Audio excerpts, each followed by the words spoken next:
So I've just arrived home from a camping trip over the weekend where I hung out with my family and the dogs and had a beautiful time, beautiful relaxing time. And on the way home today, I was with my brother. Me and my brother were riding home. We stopped at a gas station to get some gas and to get some food. And we pull up to the gas pump and we both go inside to get our food. My brother's gonna get the gas. And I get my food and pay, and I come out and I'm sitting in the car eating my food. And my brother comes out and he doesn't have his food with him. And he's telling me like, dude, my card's declined. I think the bank thinks it's like fraud or something. And like, I can't call him because it's closed today. And I don't have any money. And he tries calling his bank and he's like, God damn it, they're closed. And he's like, I'll be right back. And he's gonna go tell the gas station that he can't get his stuff. And when he went back in, while he was in there, these two guys pulled up on these, like, I think they're called like side-by-sides. They're these like, they're kind of like four-wheelers, but like a vehicle, tiny vehicle type thing. And they were all covered in mud. They had been out riding around. And they come in and they're blaring rap music. And they're looking at me and like looking around and stuff. And they even cut this guy off that was coming in a truck. And he's looking around like, what the hell? And they park in this weird position. And my brother's coming out. And he has his plate of food in his hand. And suddenly one of the guys that pulled up the side-by-side thing up to get gas, because that's what they were doing, he yells at my brother. He says, common courtesy says you get out of the way once you've gotten your gas. He said something along those lines in a really mean and just cut out of nowhere voice. And my brother's like, I haven't even gotten my gas yet. And the guy is like, probably because you're an out-of-stater or something like that. And my brother's like, no, I'm from Maine. And as he's getting in the car, he's like, you don't even know what the fuck you're talking about, dude. And I think my brother also said something like, part of common courtesy is not running your fucking mouth or something.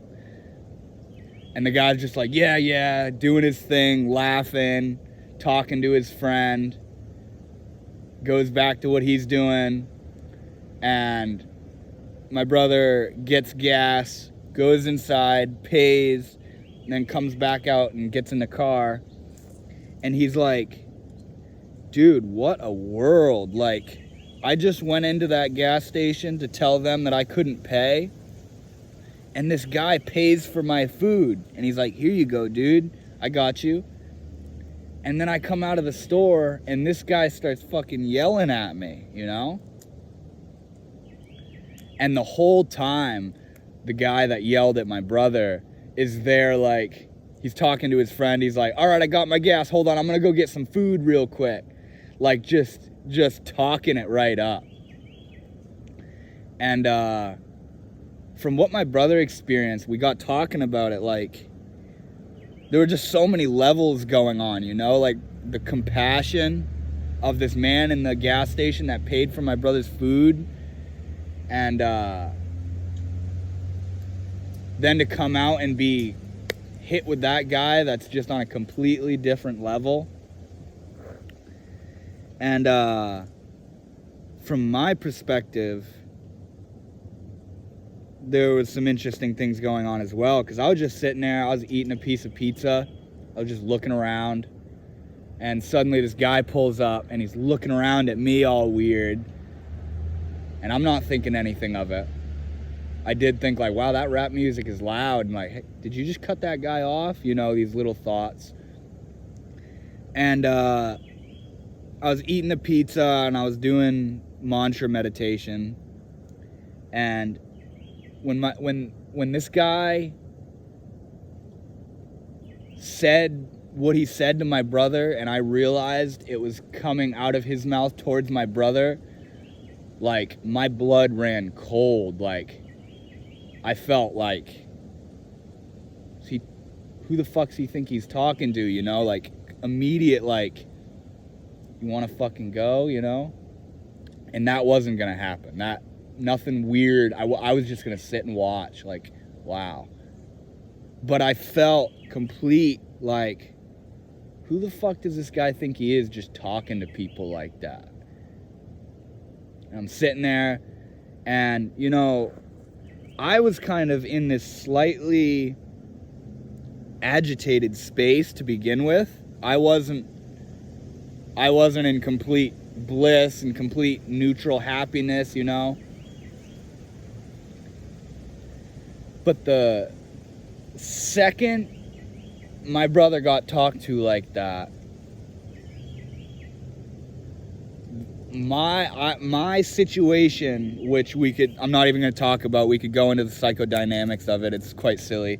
My situation felt so, it was gone. I wasn't even in it anymore. And I was looking at this guy and feeling the feelings of, like, anger and, like, don't talk to my brother like that, and feeling really bad for my brother that he had to just deal with that. And, you know, my brother gets in the car and he couldn't pay for the gas, so I'm like, I give him some money so he can pay for the gas. And I'm looking out at this guy, and I'm like, I wanted to be like, yo, come here real quick, because he didn't seem as angry and bitchy. I wanted to be like, is that guy all right, dude? Like, whether it's your dad or your friend or whatever, like, is he all good? Like, not just his day, like, deep down, like, is he all right? But obviously that's uncalled for. I wanted to go out and tell this guy what was actually going on, that, hey, we went in to go get it all done at once, but my brother's card was declined, so it was all these in and out trips. I had to pay for his gas at the time. That's what's going on. You know what I mean? I wanted to break it down to calm this guy down. And I felt bad for my brother that he even had to be talked to like that.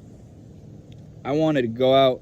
I wanted to, like, give this guy like $20 or something, just to, like, calm him down, just to be like, it's okay. I wanted to give him a hug.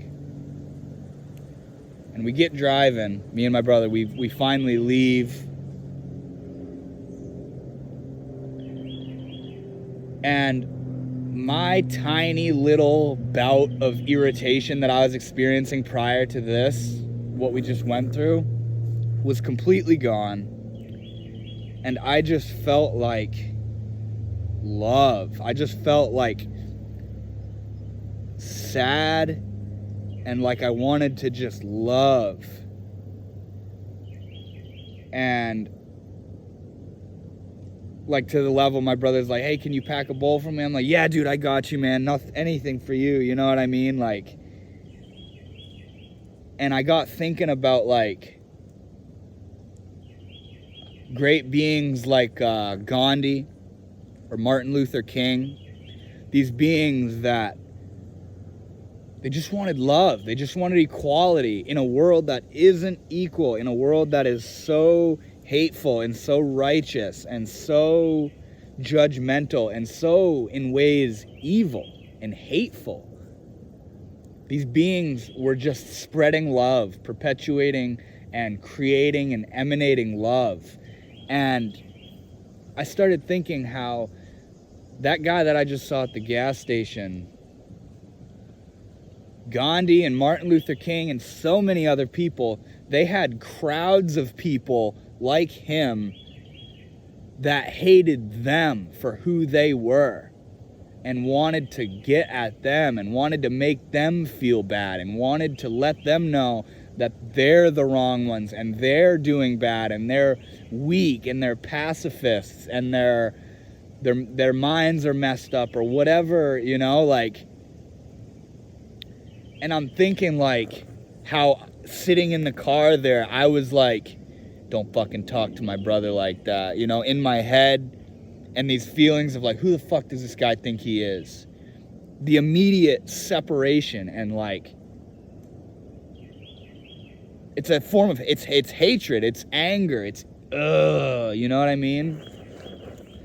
And I'm thinking like how these beings, no matter what, chose love. They saw these beings that hate them for what they're doing.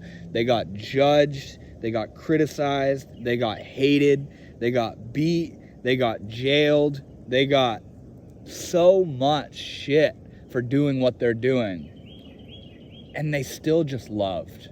They still just offered kindness and love and compassion. And that is strength. That is what makes someone strong. It does what thinking that you're big and bad and brute and you can beat someone up and you can talk to people like they're lesser than you and judge people for being different than you. That is not strength. That is weakness. That is weakness. That is lack of intelligence. And if it's not lack of intelligence, it's that they are suffering so much harder than we are, than these beings that are offering love, no matter what. That's what I was thinking about of that guy at the gas station. Like, what has he been through? What is he going through?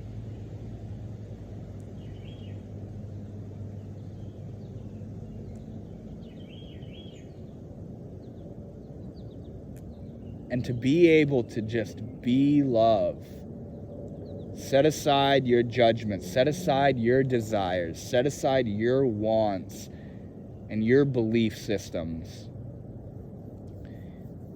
and just be human. Be here with them, with us, with all these beings that have entirely their own story.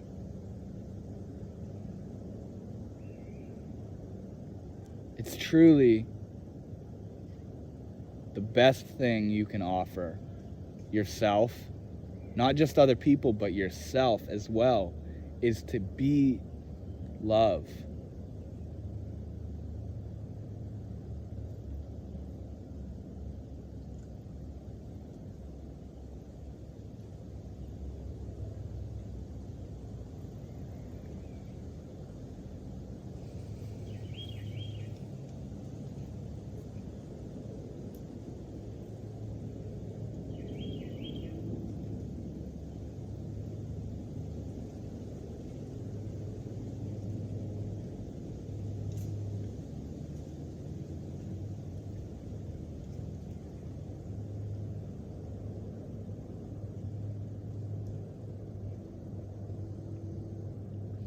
People that become bitter towards the world and bitter towards others and put others down because they said, I was loving. I tried to be loving.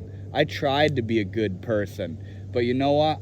The world just fucked me over. The people just fucked me over. Nobody cared. Nobody listened. Nobody this. Nobody that. I didn't get that thing in return, which was the root of why I was being what I think a good person is and what I think loving is. Those people, on one level, they're hurt. They're quite hurt. But on another level, they completely misunderstood what it is to be loving, what it is to be love. They thought by being love, I will get love. And that's what I really want, so that's why I'm being love. By doing good, good will come to me. And that's what I want, so I'm going to do good. They're doing it out of an already frustrated and agitated space. Love doesn't come out of ego. Love doesn't come out of, I'm going to do good because it's the right thing. I'm going to be loving. I'm going to be compassionate. I'm going to be soft and sweet. Because it's looking for something. It wants it in return. Gandhi didn't need people to be nice to him. He was just doing what he's doing, which is love. He was love.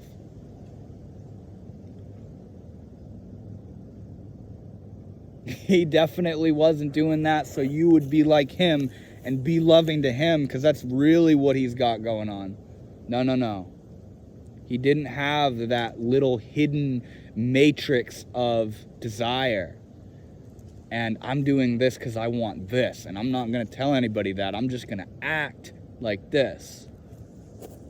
That's not genuine. That is not being real.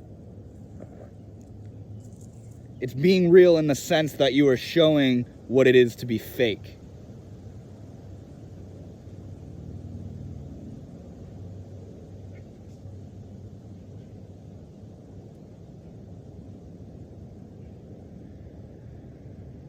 To be real starts with being honest and saying, look, I am not happy. I do not feel good. I wanted something from that person or that organization or that business or that whatever. I wanted something from this world and I didn't get it. And this world apparently fucked me over.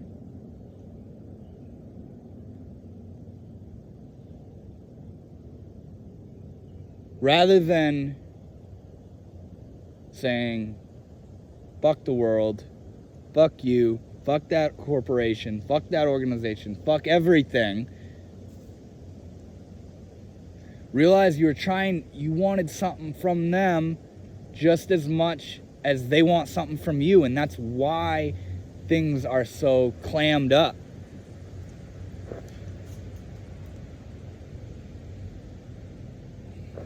Be honest. Be honest with yourself. It all starts there.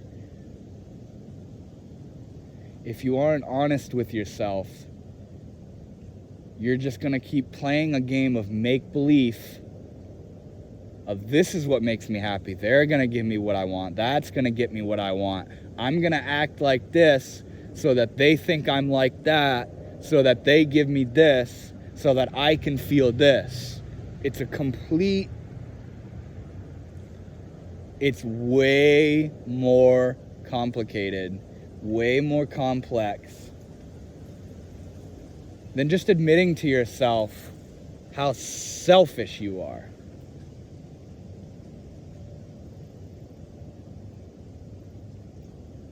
You know?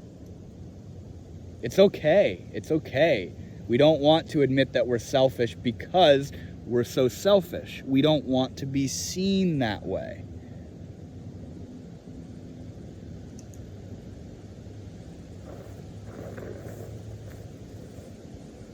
We want to be seen as perfect. We've done it all. We know what's up. You don't have to tell me because I know.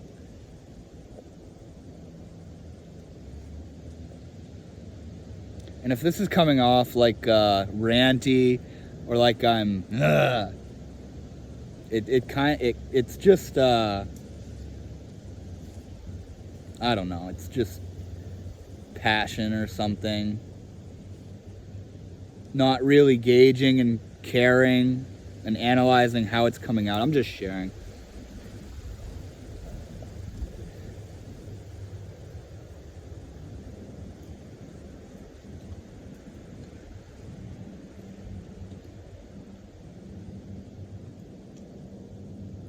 A lot of us are so dishonest. We're more honest with ourselves inside, not telling everyone. But my God, we would never tell anybody that that's how we feel inside. We would never tell anybody our secrets. We would never spill the beans of what we really want and how selfish we are and how we want this or that so it makes me feel good.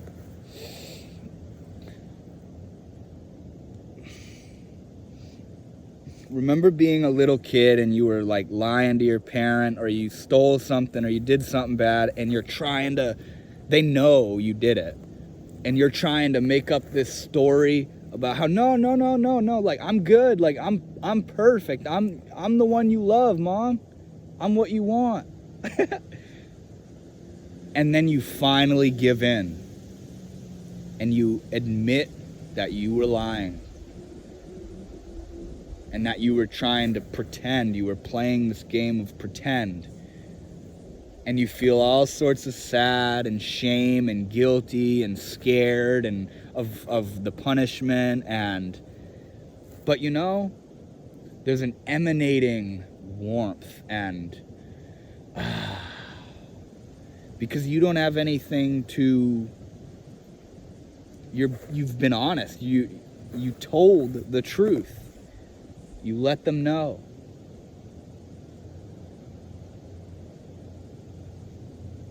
You don't have anything to worry about now, because that's all they wanted was the truth. That's all they wanted was you to tell them what they know is already going on, rather than my phone's being weird. Now we got this guy out here with the leaf blower. Rum.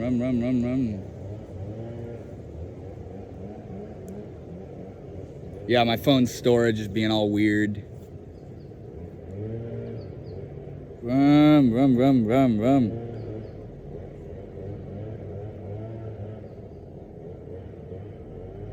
I just deleted like 8 gigabytes worth of stuff, so hopefully this video can go for a while.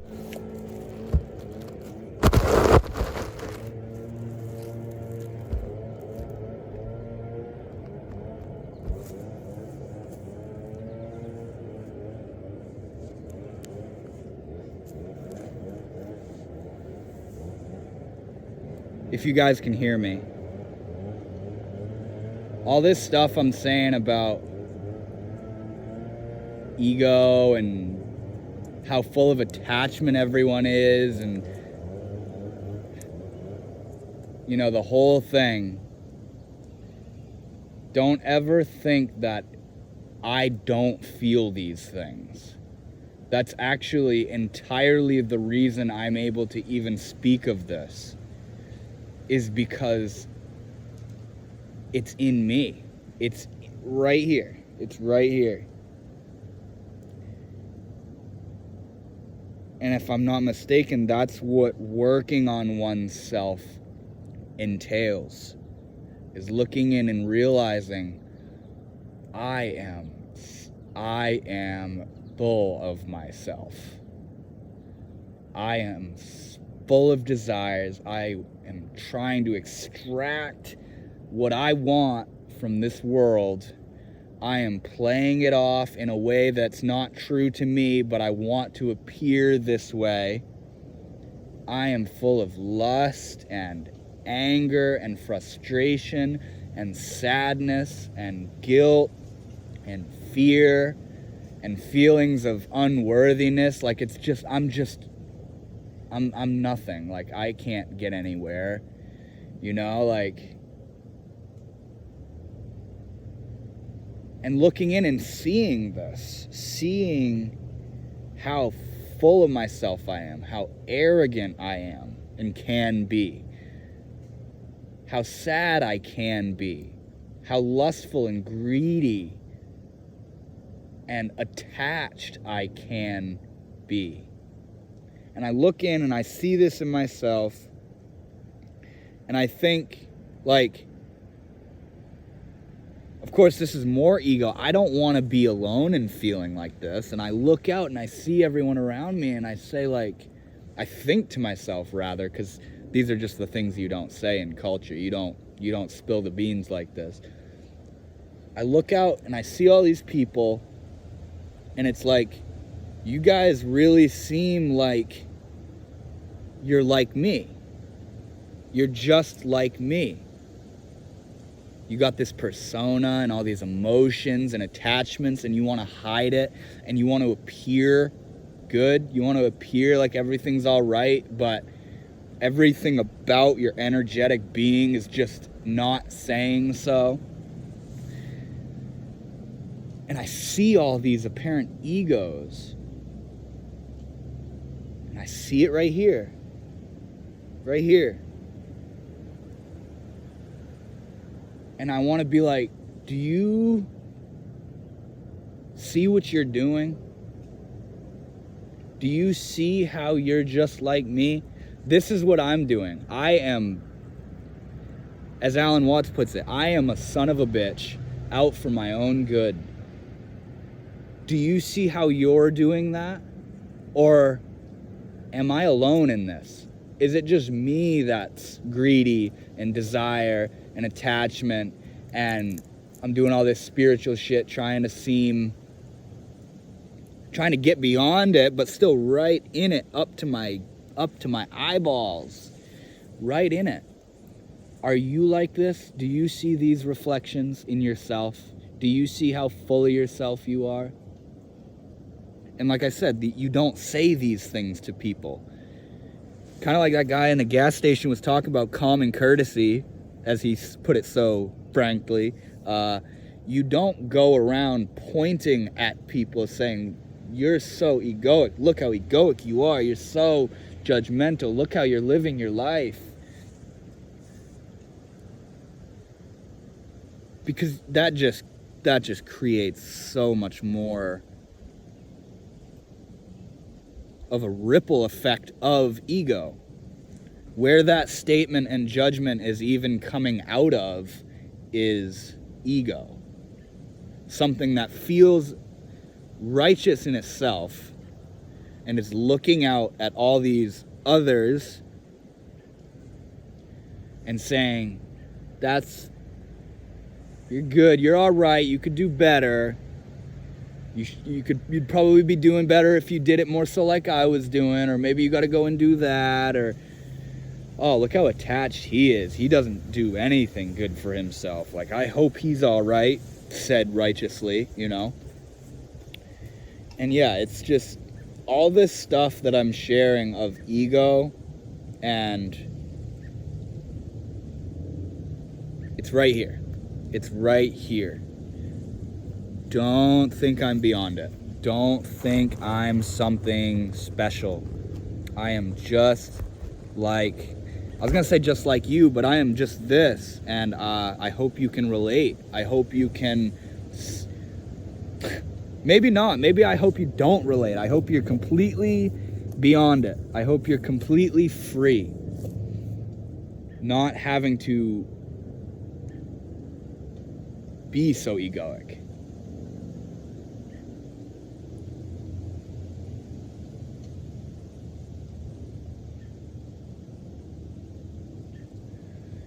Emotions are very interesting.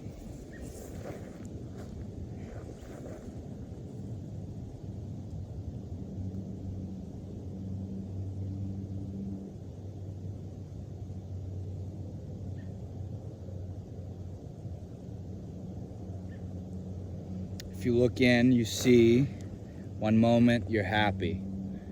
Next moment, you're kind of irritated.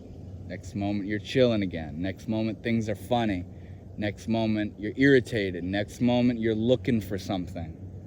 Next moment, you're lustful and horny. Next moment, you're sad and anxious. Next moment, you're greedy and you need something again. Next moment, you're fearful and afraid of the world. Next moment, you're righteous and you think you're doing the right thing. This is really what I should be doing. I am on the right path. And it just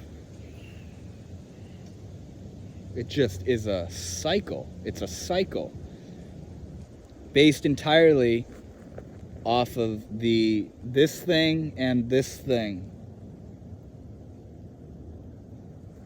And it's happening to the ego. Oh, I'm not happy. Oh, all these people around me aren't happy. They should do better. I wish they would do better. I wish they felt better.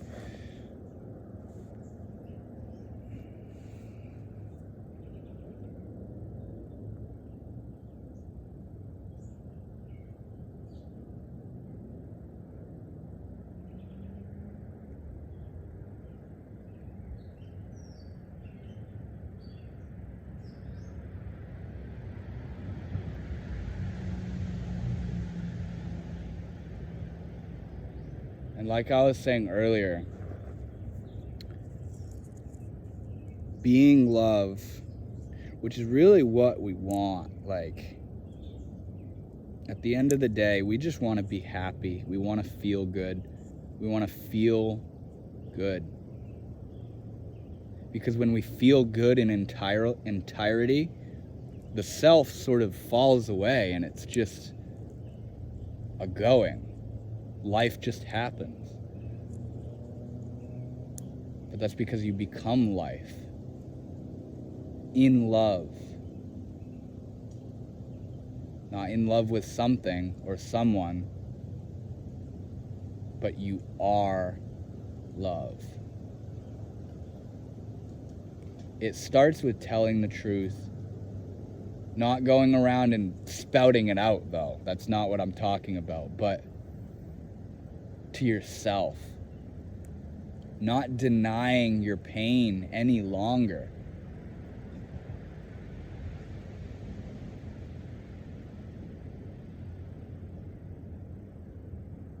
Giving in to your pain and realizing, oh my God,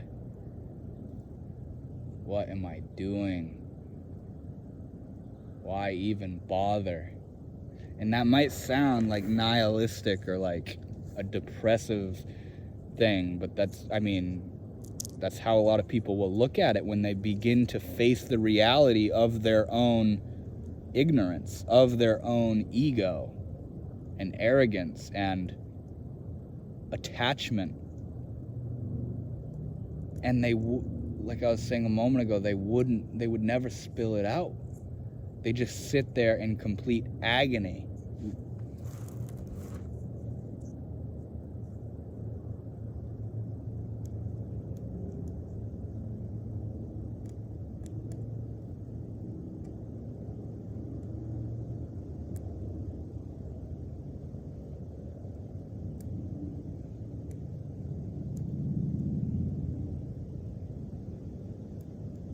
And wallow in it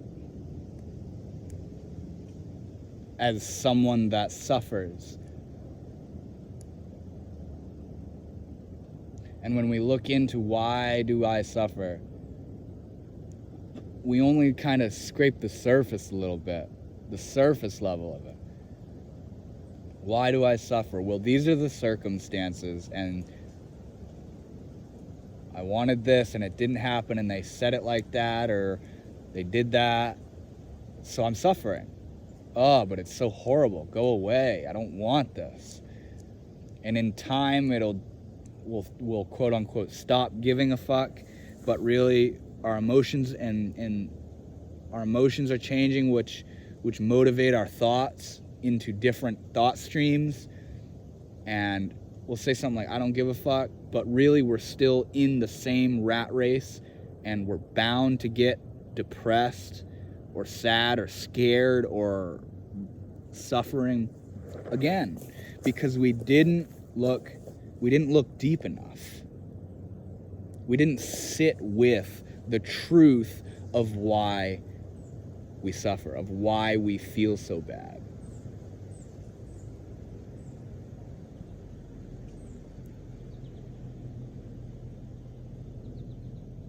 We painted a picture for ourselves and said, get over it, to ourselves. And acted like big, tough humans that they don't actually feel too bad about it. They're okay. They don't really care. They're fine. They're strong. They're big. They're better than that. But deep down, they're in agony. They don't know the way out. They don't know what to do to truly transcend these feelings. Not just change them. Not just change these feelings. But sort of realize what they're in and what they're doing to themselves. And they may even, if you offer these things, they may even say that's spiritual bullshit. That doesn't exist. When you show someone the way out, they personify it with everything they've been told about, you know? They hold their belief system right up to it and say, that's no, that's weird. I am suffering like hell and would do anything to be free, but no, that's weird. That's that spiritual weirdness stuff.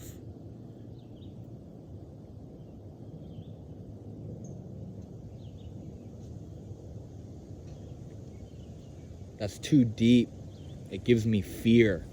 It gives you fear because you begin to see the eroding nature of who you think you are, which creates your entire reality that you live in day and night. And that is scary. That's fucking really, really, really scary, because it begins the letting go, or the ripping away from, if I should put it so frankly, the ripping away from of who you think you are. And not only are we attached to, quote unquote, what we want, we're also attached to the pain of not getting it. Because if we didn't have that, that wouldn't fit how we are, how we react. We want our pain because it lets us know we're there. It lets us know, okay, I'm real. I am in it right now. I am here experiencing this suffering. Oh, this is so dramatic for me. It really reinforces the ego that gets off to its own existence.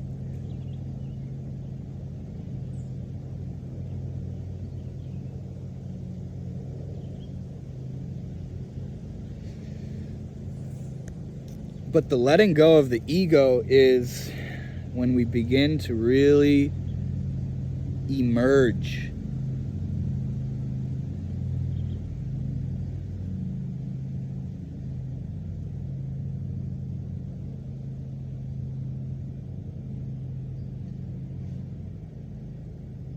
It's so peaceful.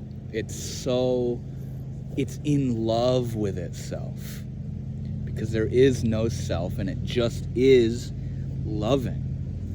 That's where you get the statements like, out of emptiness arises compassion. Out of letting go comes the greatest love you will ever know. And it's right here. It is you. Not who you think you are, but who you are. What you're trying to get back to, because we've created a separate self, separate from who we are, and live inside of it. Life is not a thought stream. Life is not a concept. Life is who we are right now.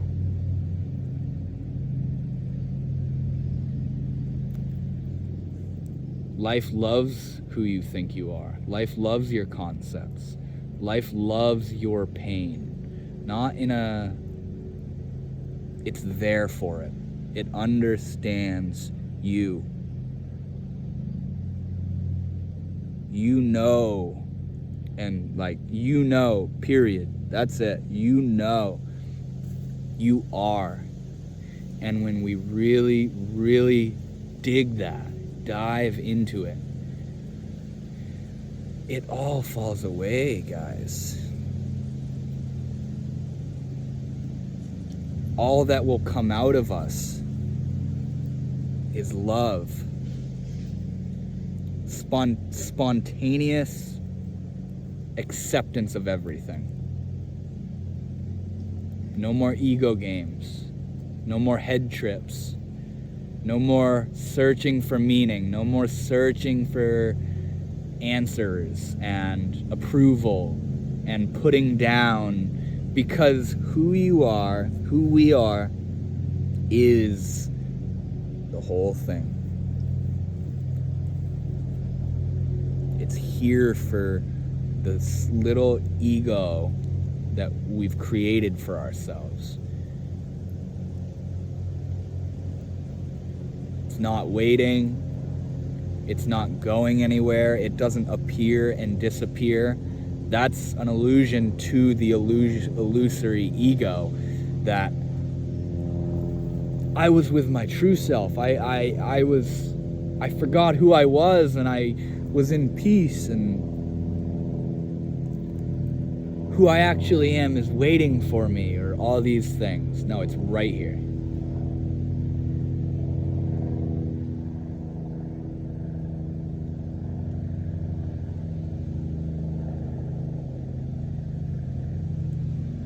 It's just a matter of being honest. Be honest with yourself. You don't have to tell anybody about it. And you know, you already are kind of honest.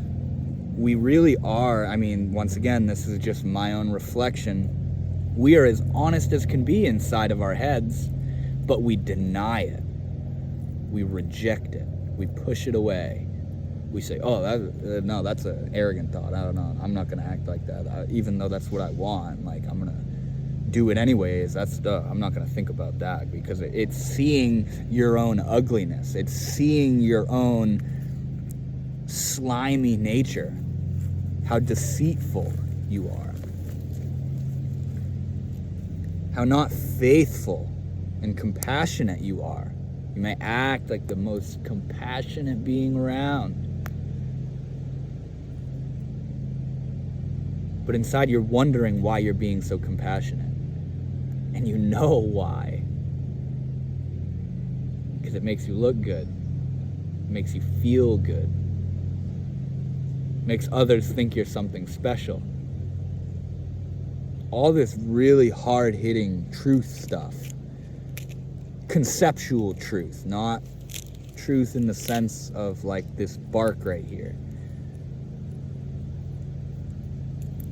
The bark doesn't lie. The bark really doesn't care. It is what it is. It crumbles when I crush it.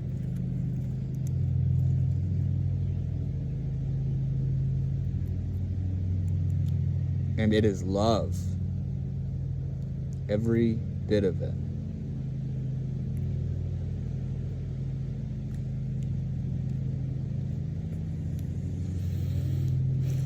I'm sure my phone's about to die, and I'd like to keep talking.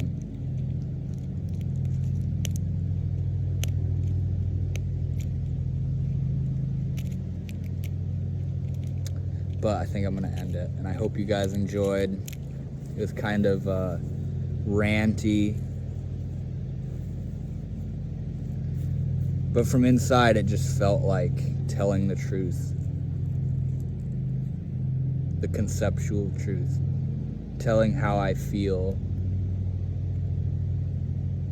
So thank you guys for watching. I love you guys very, very much. And I hope you have a great rest of your day or night. See ya.